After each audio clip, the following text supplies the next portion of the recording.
E aí, gente, beleza? Vamos fazer agora essa questão 31.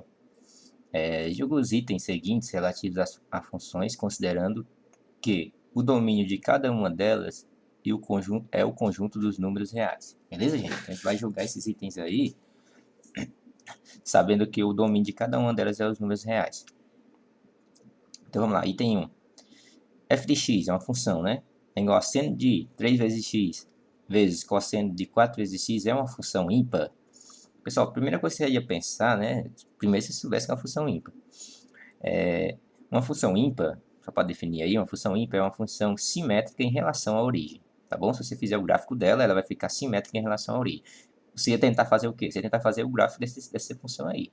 Só que ia perder muito tempo. Então, o recomendado é fazer o quê? É o estudo das propriedades, da paridade, né? Da paridade das funções.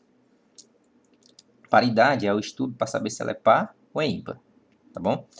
Se você, vamos dizer assim, tivesse feito esse estudo anterior, a gente destaca nesse estudo o quê? Que essas funções trigonométricas, né? São as funções clássicas, né? Que a gente tem que saber se é par ou é ímpar. É como se ele fosse assim, né? Não, isso aqui é o... Quando o professor for explicar lá, ele vai dizer assim, por exemplo, ó, o seno é uma função ímpar, né? O cosseno é o quê? É uma função par. E a tangente é o quê? Uma função ímpar. Então, essas três você já tem que saber de cor. Né? Aí só que ele complica um pouquinho, que ele vai multiplicar o seno, mas isso não vai importar, se multiplicar o ângulo, né, por um valor por 3 e o do cosseno por 4, só que isso não vai importar, né, não vai deixar, se você pegar um valor de um ângulo, multiplicar por 3, não vai deixar desse seno ser um ímpar e desse cosseno ser par, tá bom? Então isso aí você tem que saber de cor, tem que fazer o estudo da paridade, tem que saber de cor. E algumas propriedades também, gente, ó, muito importante você saber, né? Eu vou comentar aqui algumas com vocês agora. Por exemplo, ó, se você multiplicar, que é esse primeiro caso aí, se você multiplicar uma função ímpar por uma função par, ou seja, paridades distintas, o resultado é sempre o quê? Uma função ímpar. Já se você multiplicar, por exemplo, uma ímpar por uma ímpar, aí vai ser uma função par. Ou uma par por uma par, continua sendo par, tá bom? Desde que sejam iguais. Agora, se for diferente, sempre vai dar, multiplicando, sempre vai dar uma ímpar. E na adição também, gente, é o que é a segunda, uma propriedadezinha importante também. Vocês podem procurar na internet essas propriedades, né, e estudar aí, que é bem interessante. Você não precisa estar fazendo cálculos, né, cálculos e tem funções que não é par nem ímpar, né, então você tem que saber até que fosse exemplificar, para verificar, tem que até saber quais funções vocês escolherem, tá bom, para ser par ou ímpar, porque tem funções que não é nem par nem ímpar. Mas só existe uma função que é par ou ímpar, que é a função que é a função nula. Ela pode ser par ou ímpar, tá bom?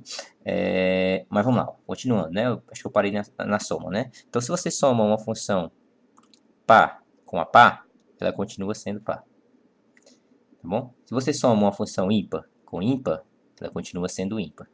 Agora, se você somar distintas, aí pode ser que dê par, pode ser que dê ímpar, pode ser que dê errado isso aí, viu?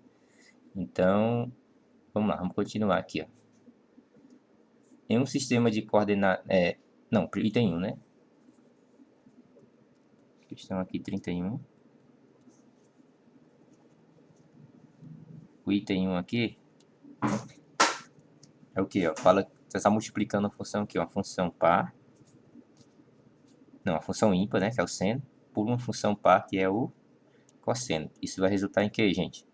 Isso vai resultar numa função ímpar, de acordo com a propriedade, viu? Não vou nem fazer cálculo, só de acordo com a propriedade. Então aqui é correto, é o que está dizendo aí. O item 2. Se g de x e h de x são funções pares, então, somando elas duas, ó, é uma função par? Se você tem par mais par, se fosse ímpar mais ímpar, não é problema não. Sempre vai ser uma função que par. Também está correto. Agora o item 3. Estou jogando só com as propriedades, viu? Em um sistema de coordenadas cartesianas ortogonais, x ou y, o gráfico de uma função ímpar da forma y igual a f de x, não nula, é simétrico em relação a y. Não, gente, o gráfico da função ímpar, ele é simétrico em relação à origem, não em relação ao eixo y. Em relação ao eixo y é a função par. Então ele colocou aqui, ele até queria desenvolver legalzinho, né?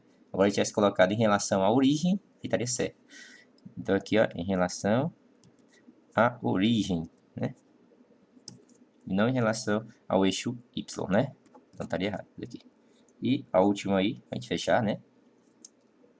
Ele quer dizer, gente, você pegar uma função elevar ao quadrado, e essa função aí é par, né? Uma função elevada ao quadrado é par, então necessariamente se você tirar esse quadrado, né?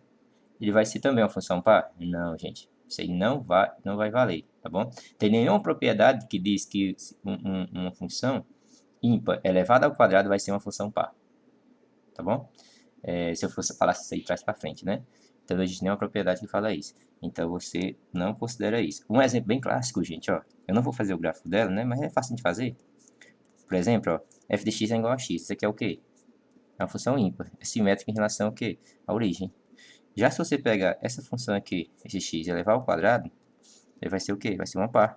Que vai ser simétrica em relação ao quê? Ao eixo y. Fazendo aqui só um esboçozinho rapidinho aqui, ó.